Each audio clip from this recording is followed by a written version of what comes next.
Alright. I have no idea if you guys can see my face or not. Welcome. I am your ghost host. No, I'm kidding. I'm in kind of a lackluster mood. I'm not going to be posting all that many videos, as some of you can tell, but I figured I would get this subject out of the way because, you know, look, I've had people ask me, and I've got this weird obsession that I feel that I have to do this series of videos. So this series of videos is going to be me basically talking about Asperger's syndrome. Now, why would I talk about this random subject? Well, like many other people on YouTube who have Asperger's, I myself, as well as F.W. Waller and To Mercy and a few other people who either want to leave comments or video responses, I feel that I have to talk about this.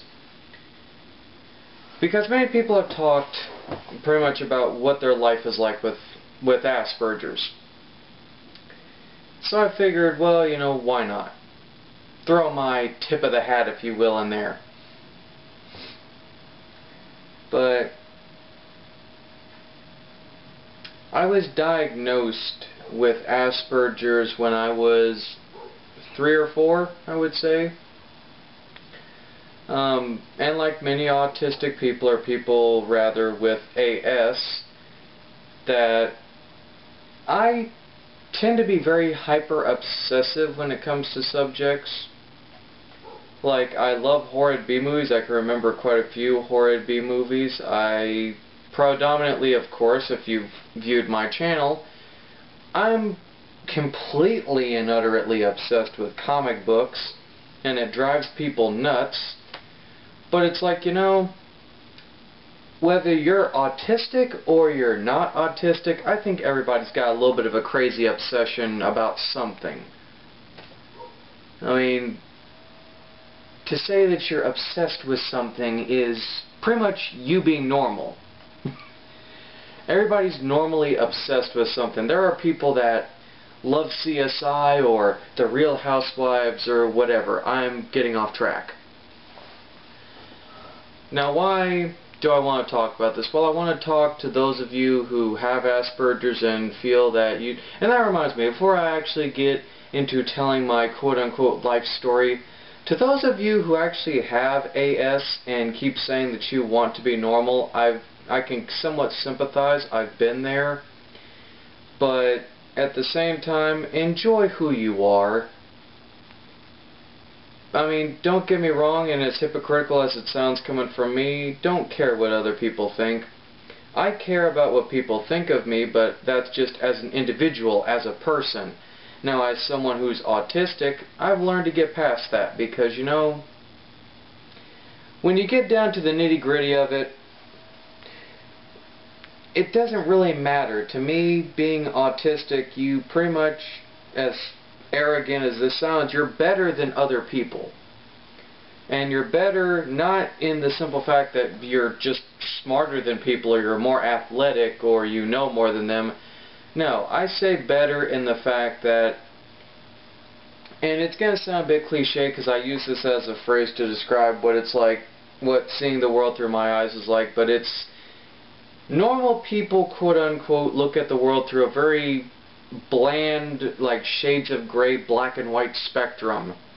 Whereas someone who has autism, say like me or F.W. Waller or many other people, you tend to see the world in kind of a multifaceted rainbow. Like, you see stuff that normal people wouldn't actually like think about or like actually see. You know, analysis paralysis, as many people call it. You know, you're sitting there, you're overanalyzing stuff. You're like, it's like you're playing with a Rubik's Cube backwards. I don't know how to really describe it. But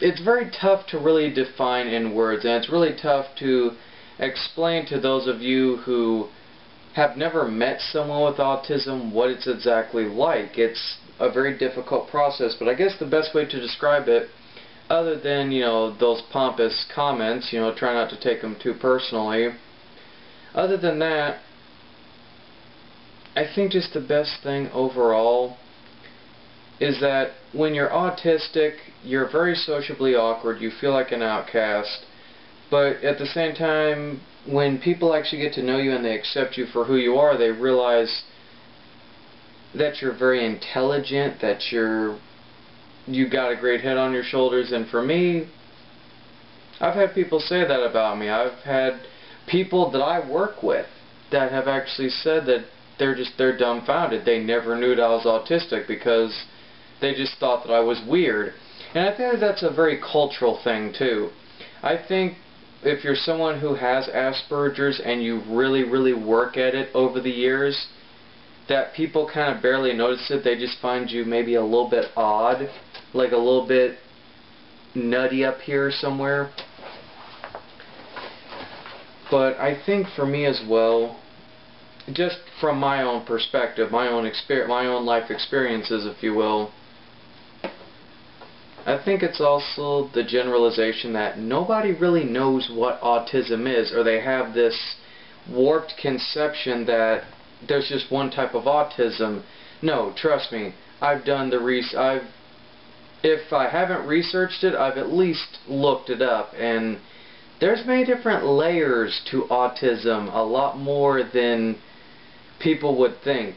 And some people debate that autism is just a brain dysfunction, that, you know, there's chemicals in the brain that are off balanced, and there's so many different crackpot theories. I like to think that autism is just that there are certain parts of your brain that are like hyper-stimulated at birth, that are kind of, shall we say, more stimulated than the rest of your brain, if that makes any sense to you whatsoever. This is just the way that I look at it. But I would say having a child who has autism, it can be a very difficult thing. I'm not a parent, so I can't talk about it. I can only relay what my own mother has talked about from her experience, and for her, and even my own father, my biological father, there was just this awkwardness to me as a kid, because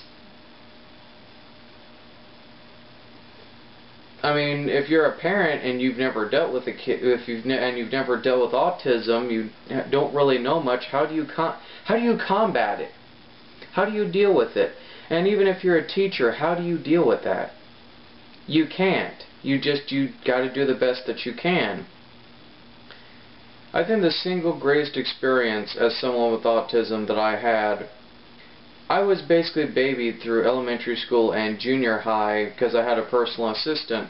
When I got to high school, they said, well, he's so high functioning that he doesn't need an assistant. And I was actually a little bit angry because, much like, you know, many people with autism, I have this routine, this schedule, this overall being that I enjoy.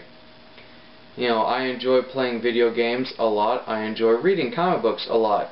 You know, I tend to not be a very responsible person, which is something that I'm easily working my way on, because it has nothing really so much to do with the autism as it is just what